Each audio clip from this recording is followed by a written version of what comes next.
Good morning, good morning, good morning, good people. Welcome back to the Wright Mentality. This is yet again another very special guest that we have today. This is Miss Michele Benyo. I don't know if I said it right, but if not, correct me if I'm wrong. Benyo.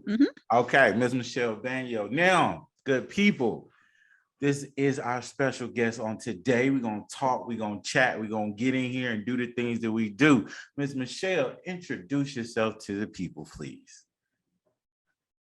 Well, thank you, Antonio. Yes, I am a grief recovery specialist and an early childhood parent coach or parent mentor. And I came into this work through my own personal experience of I was actually working in early childhood, ages, birth to 8, as an early childhood parent educator here in Minnesota. Every school district has an early childhood program for preschool age kids and their parents. And I was a person who trained or worked with the parents. I had my master's in family education, and that was my passion. I was a young parent myself, and it was a perfect job for me because I had my own children of that age. But then when my son was the age of 4 and my daughter was 15 months old, my son was diagnosed with cancer. Wow. And so I had a lot of understanding of child development and healthy, you know, family dynamics and just how to help parents really have positive relationships with their children, but I did not have experience or education in this kind of crisis mode that my family found ourselves in. And we went through this journey for 2.5 years, and I was still meeting with parents and working with parents while I was going through this. And then my son died, and my daughter was 3.5 years old when he died. And she actually said to me, "Mommy, half of me is gone." And so that alerted me. I mean, I knew this anyway because they were very, very close, but it left no question in my mind that she was deeply, deeply impacted. Mhm. She was 3.5. And sometimes we think of children that age as not being as deeply impacted as older people are. But she was my little case study all along those 2.5 years. There are many other stories about how I could see how deeply it was impacting her. And because I was unable to find any resources that existed out there to help me, I knew that whatever I discovered along the way, I needed to then put out to help other families with really young children who are experiencing grief deeply, particularly after child loss. So that's what I've been doing. And this was actually 22 years ago that my son died. My daughter's now 25. And so I've been for the last 22 years just learning everything that I could about grief, and particularly young children's grief, because it was all a new experience for me. Yeah. And like any parent who experiences this, I needed to parent while I was grieving. And that is really a tough, challenging place to be in. Absolutely. I Mm-hmm. completely agree with that. My condolences to you. I know it was years ago, but still, my condolences to you. Yeah, And it doesn't. Part of the message is that that it creates challenges in our lives and in our children's, those bereaved siblings' lives that really does last a lifetime. We're not devastated for a lifetime, of course, and we do heal and we what I call live forward, but but we still have the grief and we still experience it sometimes, and it doesn't go away. So yeah. very true, very true. So, good people, that brings us to our show today, which is called Lost But Not Alone. Now, when we say lost but not alone, Mhm. it deals with the loss and how we can overcome it, whether it's from an individual, where it's from a family member, a loved one, whoever, friend, whoever it could be. So when I say lost but not alone, there are times in life that when we lose someone that's very close to us, we feel lost, but at the same time, we're not always alone. It's just you have to, I feel you have to find yourself. And sometimes it takes time to actually find yourself, but you feel lost. So that leads me to my first question, Ms. Michele. So when Mhm. dealing with young children as a single parent, what do you feel like some of the barriers that arise? Well, first of all, let me say, Antonio, that I love the title you've given this, because one of the biggest barriers for us is that we do feel alone, Mhm. because people around us, even though they may be well-meaning and wanting to support us, don't know how to. And child loss in particular, and I don't need, with your audience, to focus on child loss, because not everyone has that kind of loss. But when loss involves and impacts a child, we often just kind of don't want to deal with it as a support person, because we don't really know how to deal with it with children. And Yeah. so families can feel very alienated, not because people don't want to support them, but because they don't know how. And part of my message is that all you have to do with a griever to make sure that they're not alone is say, I don't know what you're going through. I know there's nothing I can say, but I am here for you, and I will listen to you, and I will just Yeah. be with you as a caring presence, and I care about you. And acknowledging it and not trying to fix it because you can't is really the first thing to do to really help them feel like they aren't alone. There are people who care and are trying to be there for them. That is so true. That, Mm-hmm. like, I feel in today's world, it's been going on for years, but is when someone loses someone, we get so awkward, we get so flustered, and we walk up to them, and it's like, what am I like? How I don't know what to say, I don't know what to do. So it's just like, Yes. I'm so sorry, but no, like, and then they ask, "Are you okay?" No, I'm not okay. Like, don't ask that type of question. Yeah. Just like you said, I am here for you. And I feel like that's the best thing you could ever say to somebody that's lost Yes. anybody, anything.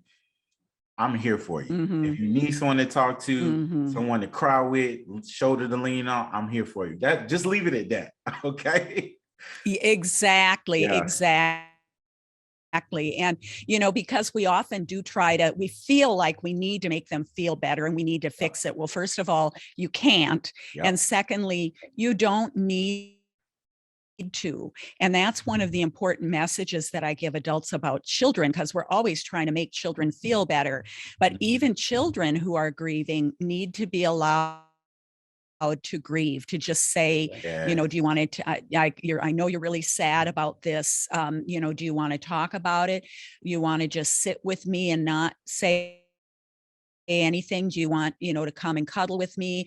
I'm here for you. Don't say, let's go make your favorite cookies, or, Yeah. your dog died, let's go get a new dog.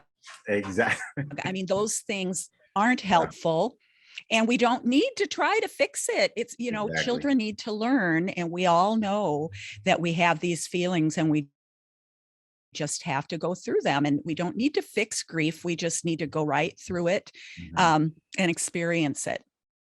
That is so true. Absolutely. Absolutely. So now, when it comes to certain things like that, like, how can we assist young children? Like you just spoke on it, but how can we assist them with dealing with the loss? Because of course, a lot of kids, like, I work with children all day, and Mm-hmm. getting them to understand what loss actually is.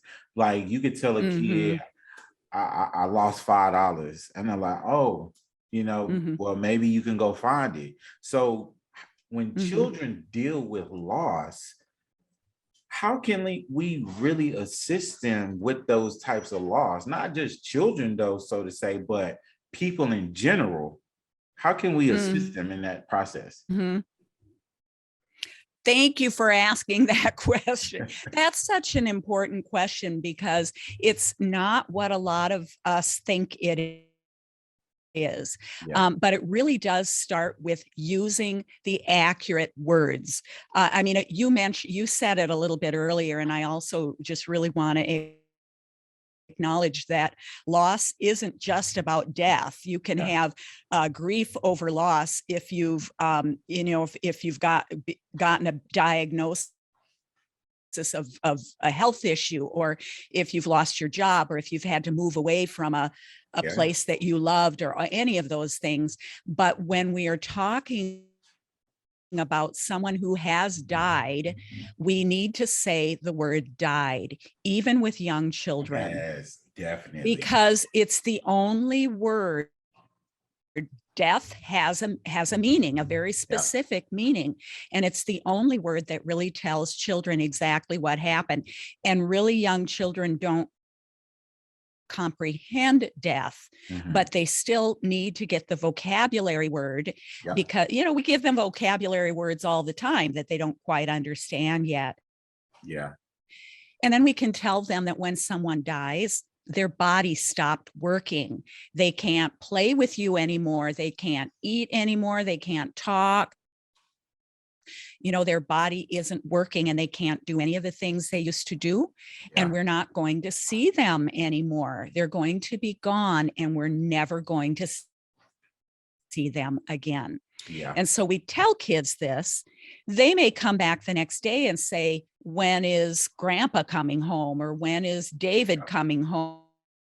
And you can say, remember, honey, I Yeah. told you his body stopped working and we won't see him anymore. He's not like you remember him anymore. He can't do any of those things. You just need to keep answering their questions. Again, they're processing it. And so they're Yeah. going to be talking about it. Then you'll hear them telling other adults, my brother died, or my dog died, or my grandpa died. And adults kind of go, they said the dead. Well, yes, they did. And you say, yes, Exactly. he did. And you can't see him anymore. And I'll bet you really miss him, don't you? Yeah. And so that's the way that we help kids to understand. Mhm.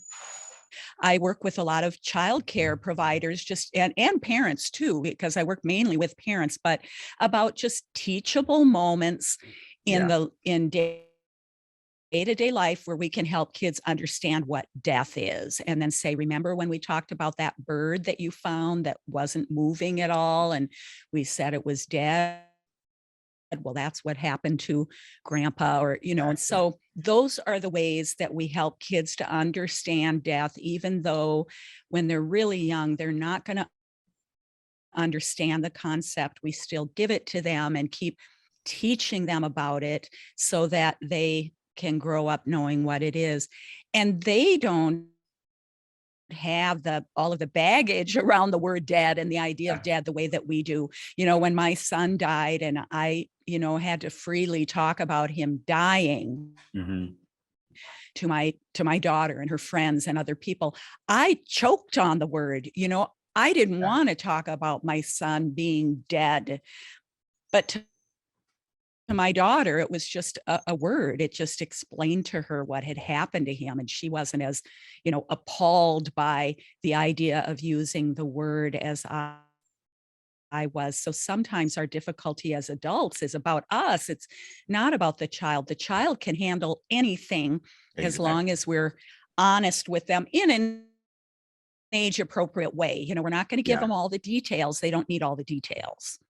That is very true. And I feel like saying those words, like I feel like today a lot of parents, people in general, just they tend to hide that word death, Mm-hmm. dead, like it's gonna do something for that person. No, we need to actually Mm-hmm. let them know what has actually happened. So, we can go through that grieving process, because I feel like if you postpone that word, death, dead, whatever it is, you're postponing the grieving process for that person, and you can't allow them to actually go through it because you're stopping them from actually knowing what really happened. So good people, just tell them, hey, I'm sorry, they're no longer here, they died.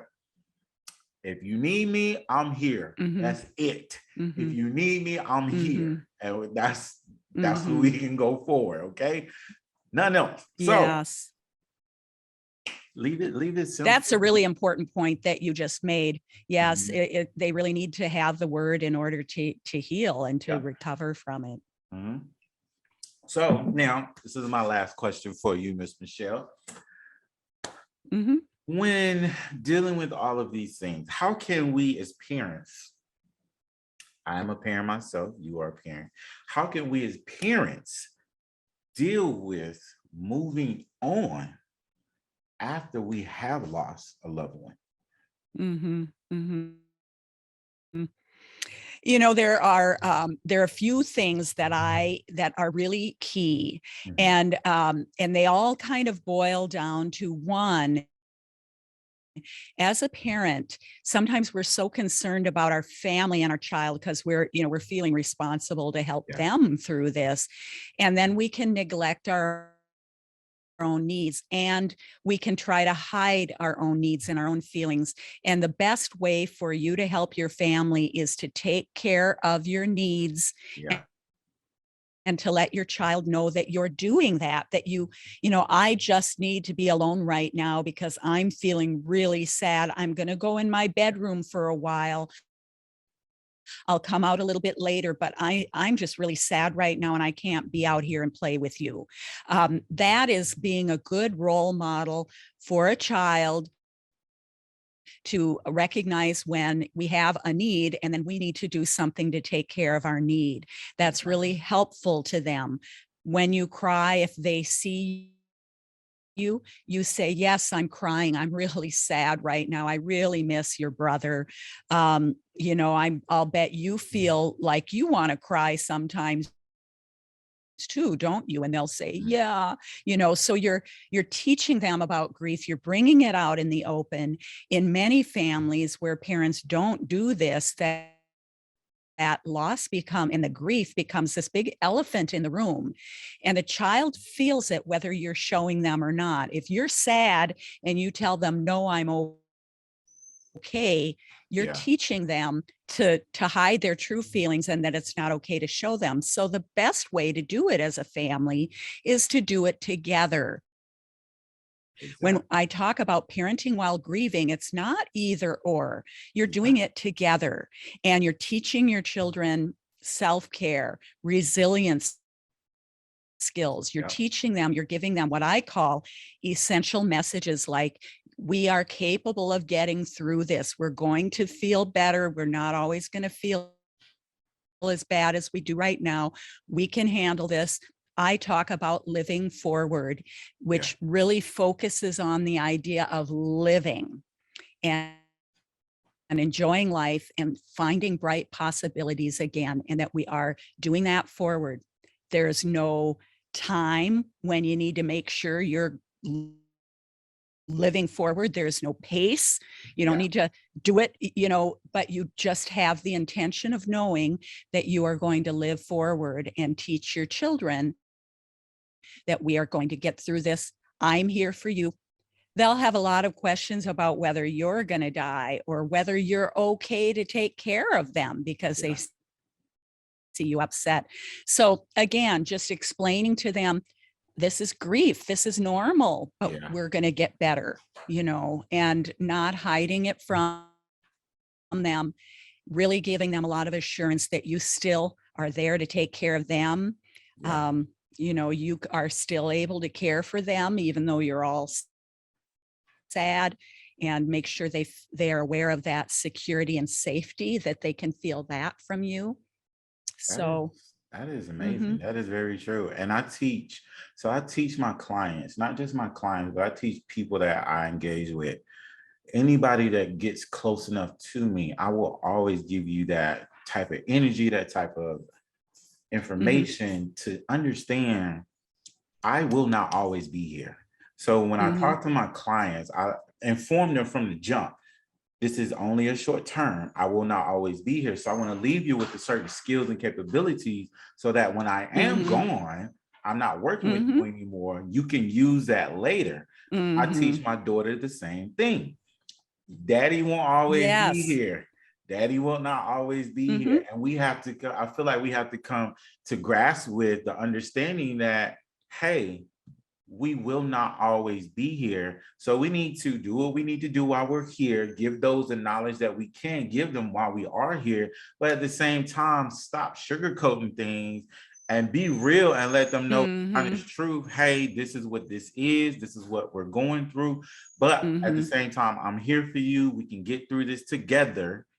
Let's work this out. And you are capable. I know you can handle this. This feels really bad right now, but I know you can handle this, and we're going to get through it and really teach them that they are capable. And when we give, that's why my business is called Good Grief Parenting, because when you work with children this way through grief, you're giving them good grief. You're giving them positive grief, the understanding that we experience grief.